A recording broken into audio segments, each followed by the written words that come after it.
The version of Stonehenge's past we all grew up hearing is starting to unravel. For decades, the monument's history was wrapped into a tidy explanation. Village farmers with basic tools hauling stones across the land, gradually raising a temple to follow the sun. But that picture is now collapsing, because modern science has forced archaeologists to acknowledge something they once completely rejected. The official explanation went like this. The massive sarsen stones were taken from the Marlborough Downs, only a short distance away. The smaller bluestones were transported from the Preseli Hills in Wales. Over time, Neolithic builders arranged them into a ceremonial circle, part shrine, part calendar, and part burial ground. It was a tale that checked all the boxes, ordinary people accomplishing astonishing feats with only ropes, rollers, and persistence. A celebration of community effort, not forgotten knowledge. That's what we were told. But here's the twist. The so-called altar stone, the great slab at Stonehenge's center, has now been traced not to Wales, but to northeastern Scotland in the Arcadian Basin, over 450 miles away. And it gets even stranger. This wasn't an entirely new suggestion. Decades ago, a few researchers raised the possibility, only to be ignored, dismissed, or mocked by mainstream scholars. It didn't fit the convenient Welsh storyline. But now the data is undeniable. Advanced tests have directly linked the altar stone to Scotland. What was once fringe speculation is now confirmed fact. Think about what this means. If the central stone of Stonehenge originated from nearly the other end of Britain, then this monument wasn't just a local sun temple. It's proof of a culture whose networks and ambitions stretched across the whole island. A scale of organization and purpose that the simplified classroom story never captured. And this stone is only the first clue. The opening crack in a narrative that's been hidden for centuries. I end this video. We're going to uncover it all. If the experts were wrong about this, just wait until you see what else is coming. Before we dive in, make sure to subscribe, because every week we reveal new mysteries and hidden truths about history that you won't want to miss. Now, let's begin where it all starts, with the latest discoveries. Why the altar stone changes everything. You may be wondering, why does the altar stone matter? This isn't just another block in the circle. It's the piece set at the very core of Stonehenge, the stone around which the entire monument was designed. For more than 100 years, the accepted story said it came from Wales. But fresh studies, published only months ago, have overturned that claim. By examining the stone's crystals and using advanced geochemical fingerprinting alongside precise mineral dating, researchers have conclusively traced it to the Arcadian Basin in northeast Scotland. And like we mentioned earlier, this wasn't a brand new idea. As far back as the mid-19th century, some scholars argued for a Scottish origin, with renewed attention in the 1980s. Their ideas were quickly dismissed, sometimes even ridiculed. Textbooks, museums, and documentaries all repeated the neat Welsh version. Why? Because the thought of a 6-ton megalith being transported over 700 kilometers, across rivers, mountains, and seas, was simply too overwhelming. It was easier to keep the story tidy and paint anyone who questioned it as a fringe thinker. Yet if Stonehenge's central stone was intentionally sourced from northern Scotland, the whole idea of Stonehenge changes. No longer a simple community-built calendar, it instead points to long-distance networks, shared knowledge, and a level of organization far beyond what we previously recognized. So we have to ask, why was this evidence overlooked for so long? Was it genuine disbelief that Stone Age societies could manage such a feat? Or was it an attempt to avoid acknowledging a culture far more advanced than we've been led to believe? That's why the altar stone, and these new findings, are so critical. This isn't only about geology. It's about rewriting the entire story of what Stonehenge really represents. And once we accept the altar's Scottish origin, the next question is obvious. How is it even possible to move it in the first place? How do you transport a 6-ton slab across 700 kilometers without wheels, without iron tools, and without animals to pull the weight? Between 2600 and 2400 BC, technology was limited to stone, wood, rope, and raw human effort. Yet somehow this massive stone ended up at the heart of Stonehenge. Mainstream answers sound simple on the surface. It was hauled on sledges, rolled over timber, floated on rafts down rivers, and then dragged again over land. In some cases, experimental archaeologists have carried out small-scale tests, pulling modestly sized blocks with groups of volunteers. But the issue is magnitude. Dragging a few stones for a few hundred meters across level ground, with modern boots and safety measures, is a far cry from shifting a 6-ton slab across hundreds of miles of mountains, valleys, rivers, and swamps. Every stage of that path brings new difficulties, and no traces exist of a continuous roadway or infrastructure that could have supported such a journey. Picture the reality of that trek. From the quarries in northeastern Scotland, the stone would first have to be hauled over rough landscapes and sharp inclines, where wooden rollers would sink into mud or splinter under strain. Beyond that, the trip would require crossing great rivers like the Tay and the Forth, broad waterways that would demand sophisticated rafts or boats strong enough to bear multi-ton cargo. And even if such craft were constructed, maneuvering them against tides and currents would have been an immense challenge. Past the rivers, stretches of shoreline and estuaries would have demanded seafaring skill, followed by additional dragging through forests, wetlands, and marshy land. And by the time the stone reached southern Britain, more obstacles still awaited. The level of coordination required is staggering. Moving a block of that weight would have taken hundreds of people working in perfect sync. Supplies of food and tools would have needed to travel with them, forming a whole support network for the workers hauling the stone. Each night the team would have to rest, repair ropes, replace broken timbers, and treat injuries. And according to mainstream explanations, all of this was supposedly carried out by farmers armed only with crude implements and sheer persistence. Something in that picture feels off. Even modern engineers would face difficulties. A 6-ton stone weighs as much as 2 SUVs, and dragging it 700 kilometers without roads or vehicles is a logistical nightmare. So how did Neolithic builders actually do it? Were they simply unmatched in endurance? Or is there some knowledge of their techniques that we have lost? Some researchers propose that advanced seafaring skills may have played a role. Could the stone have been transported on large, carefully constructed boats sailing along the coast of Britain, stopping at familiar landing sites? Others suggest that slipways or engineered canals may once have existed, now long erased by time and erosion. More speculative voices go further, hinting at forgotten technologies, methods using resonance, sound, or vibrations that could have lessened the effective weight of heavy stones. Though these theories lie outside mainstream acceptance, they raise interest, particularly when traditional explanations sound so unlikely. Another possibility is that the transport was not one single journey, but a series of stages. Perhaps the stone was moved gradually, handed from community to community over generations, as part of a ritual process rather than a single construction feat that raises an even deeper question. Was the difficulty itself deliberate? Was moving the stone intended as a pilgrimage, a ceremonial act of devotion where the struggle mattered more than efficiency? Whichever interpretation you choose, the altar stone's presence at Salisbury Plain cannot be brushed aside with simple textbook answers. Hauling it from Scotland to Wiltshire required planning, expertise, and organization that conventional archaeology has trouble explaining. And here's the strangest detail. They deliberately made the task harder. The stones were not selected because they were nearby or easy to handle. They were chosen for where they came from. Again and again, the builders picked rock from distant, specific landscapes. The blue stones came from the Preseli Hills in southwest Wales, over 150 miles away. The altar stone, now proven to have originated in Scotland, traveled a staggering 450 miles. Even the Sarsens, though closer, were quarried from a particular ridge in the Marlborough Downs, instead of countless other sources scattered across southern England. This was not efficiency, it was symbolism. It tells us the builders weren't simply piling up whatever stone they found. They were making statements about place, meaning, and memory. Each stone's birthplace mattered. Each origin was an intentional piece of a larger plan. Why go to such extremes? Perhaps each stone served as a sign of alliance. Preseli for Wales, Marlborough for southern England, and Arcadian Rock for Scotland, uniting distant groups in a collective project. Maybe they were tokens of pilgrimage, carried across the land to embed spiritual journeys into the monument itself. Or perhaps the stones were valued for special qualities, resonance, magnetic energy, or sacred force, that made them essential. Evidence suggests that not every stone held the same function. Some are worn smooth as if touched, stroked, or circled during rituals. Others align with solar events, catching the midsummer sunrise or the midwinter sunset.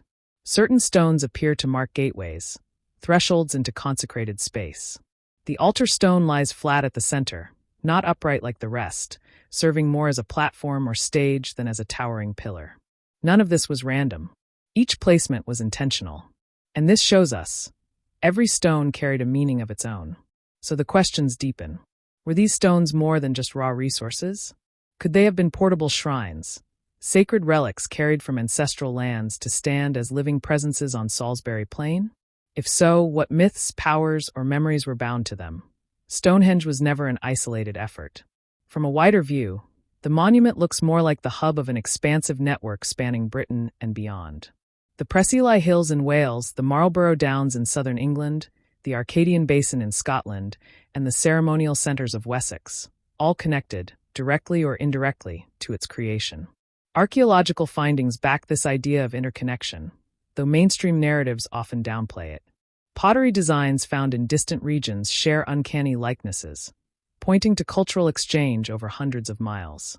Burial practices echo from Britain to Ireland. Circular enclosures in Orkney, stone markers in Wessex, and identical grave orientations across the Irish Sea. Ritual sites, from Avebury's Great Hengest to the monumental structures in Orkney, align with the same solar and lunar cycles as Stonehenge. Together, they reveal a shared cosmology guiding communities separated by enormous distances.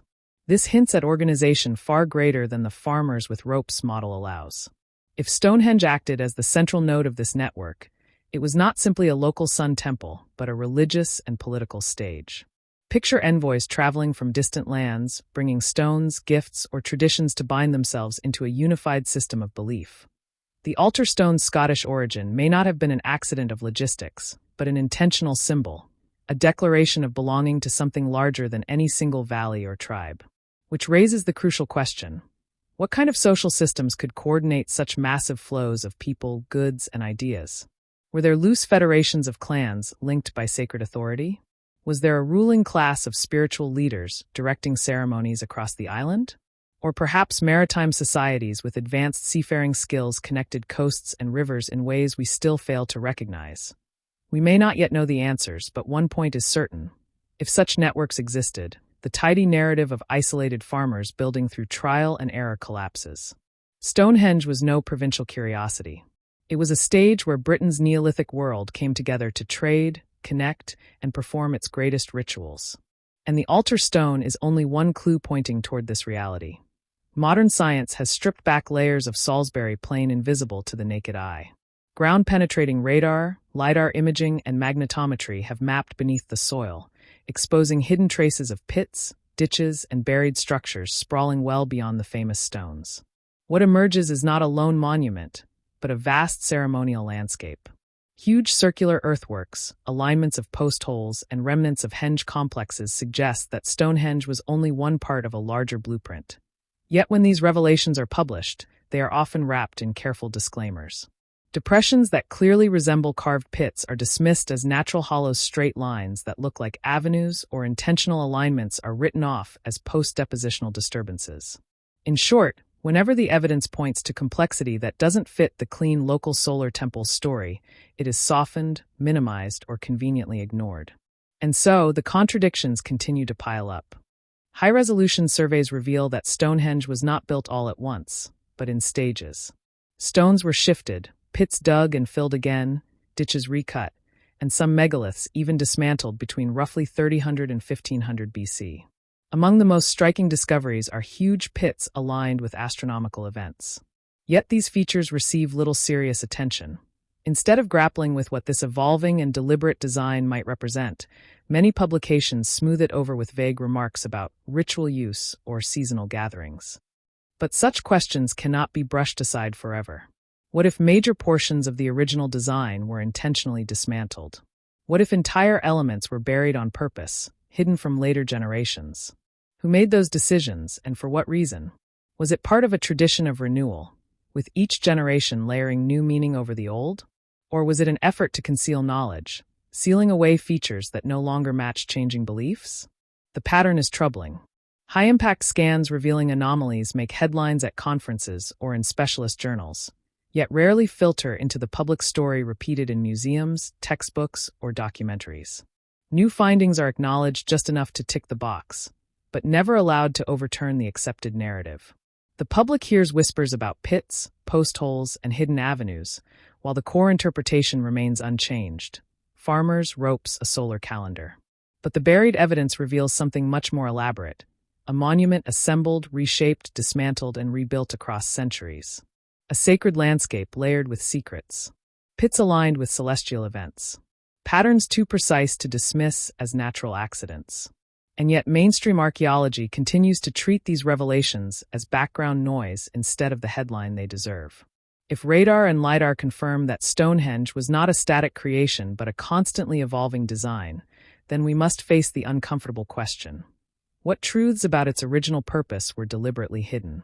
And how many of those truths remain buried just beneath the ground? Every year, thousands gather at Stonehenge to witness the midsummer sunrise. As the sun crests the horizon, its light pierces directly through the stones with extraordinary precision. At the opposite end of the calendar, the midwinter sunset aligns just as perfectly. These were no accidents. They were built into the structure from the beginning. And once you recognize them, you see that Stonehenge was never only about moving giant rocks, it was about mastering the movements of the heavens. And the solstice markers are just the beginning. Evidence suggests the builders also tracked the cycles of the moon, mapping its rising and setting at extreme points. The Aubrey holes, a ring of pits encircling the monument, may have functioned as a lunar calendar, capable of predicting eclipses and measuring time with astonishing precision. Sightlines stretching across the broader landscape link Stonehenge with nearby sites like the Avenue and Dington Walls, forming a network of alignments designed to frame celestial events against earthly markers. Mainstream accounts often dismiss this as trial and error, as if Neolithic farmers simply guessed until things matched up. But the accuracy is too sharp for that. Aligning the stones with the paths of sun and moon requires long-term records, knowledge of repeating cycles, and applied geometry. The midsummer sunrise alignment is still accurate today to within half a degree.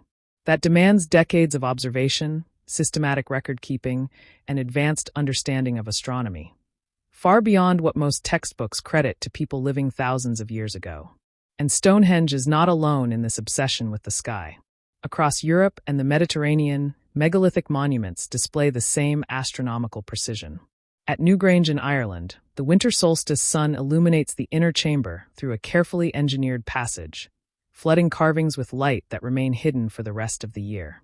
At Carnac in France, long rows of standing stones stretch toward the horizon, tracking solar and lunar cycles. On Malta, the megalithic temples are aligned with celestial events just as precisely, though they were built even earlier than Stonehenge.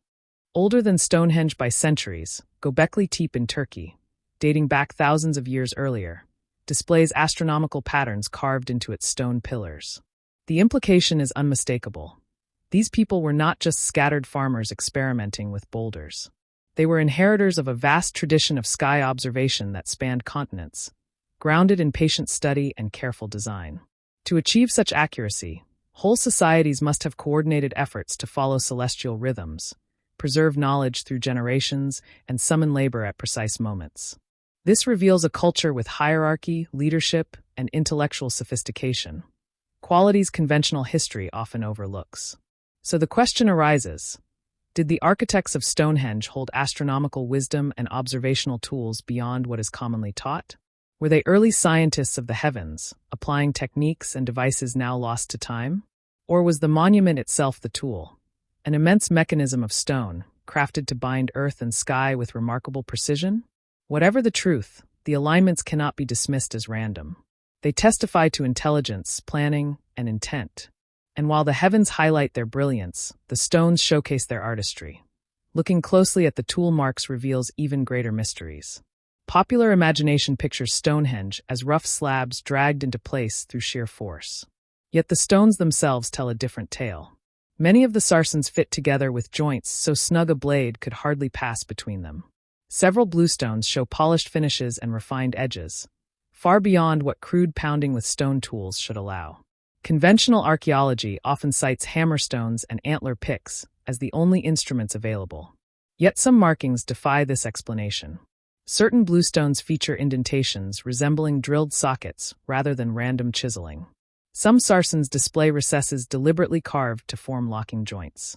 These are hallmarks of engineered precision, not of trial-and-error Neolithic craft. Even more intriguing is the range of methods visible.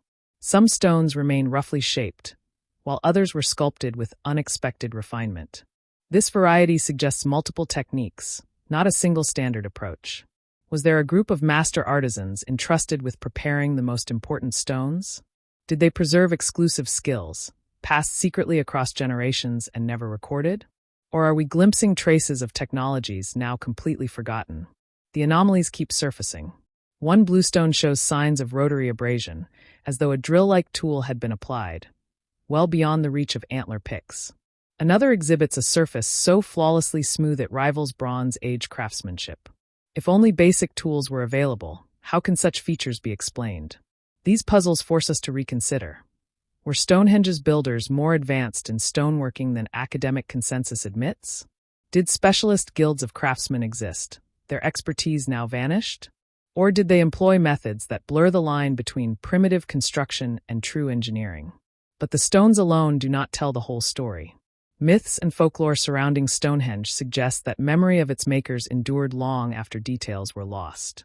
For centuries, legends have clung to the monument. Though mainstream archaeology often dismisses them as fantasy, oral traditions can preserve fragments of truth when facts fade away. Place names on Salisbury Plain echo tales of giants, wizards, and stones carried from distant lands by supernatural powers. Though these myths sound like fairy tales, they align with scientific evidence. Key stones were indeed transported from great distances. Such a feat was so astonishing that it entered collective memory as something beyond human strength.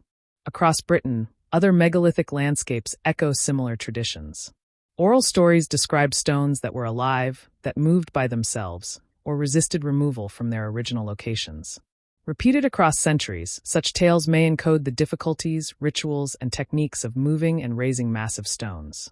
They may also point to methods once known but later lost, leaving descendants to interpret the achievements as otherworldly. Archaeology itself confirms that Stonehenge did not rise on an empty plain. It grew from a landscape already steeped in meaning.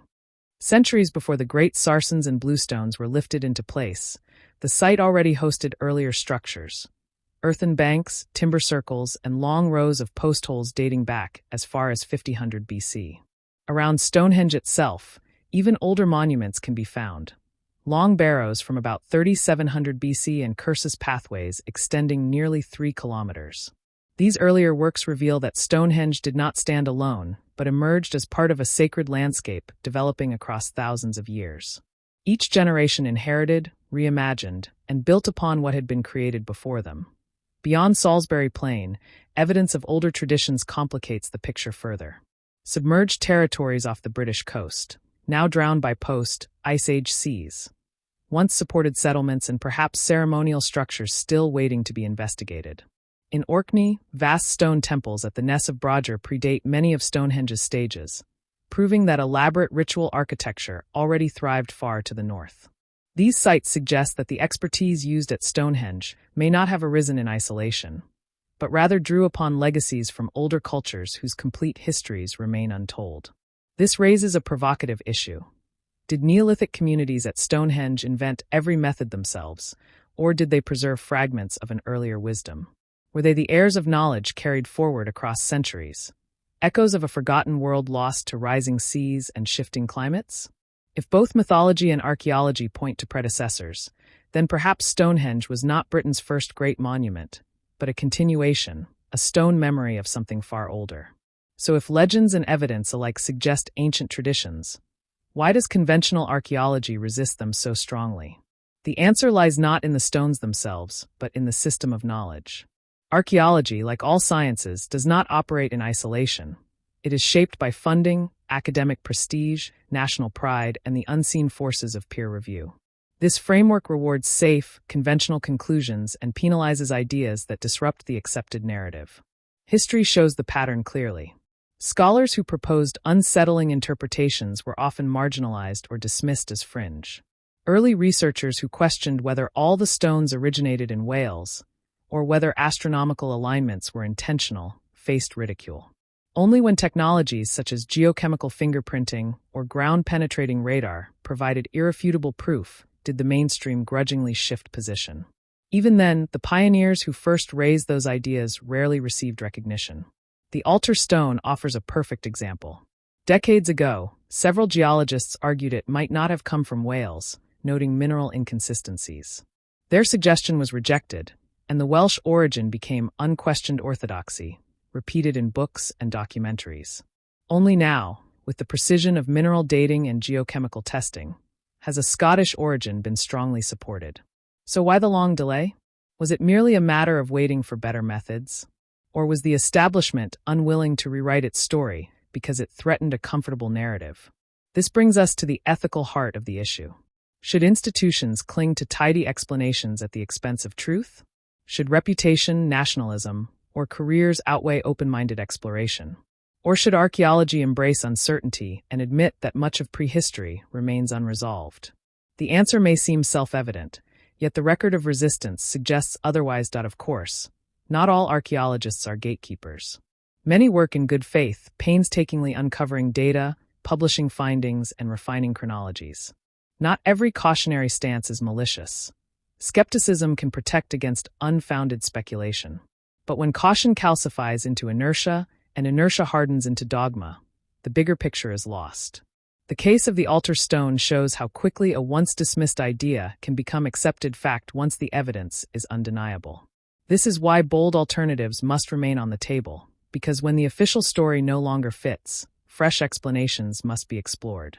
At this point, it is clear that the neat classroom narrative of Stonehenge no longer holds.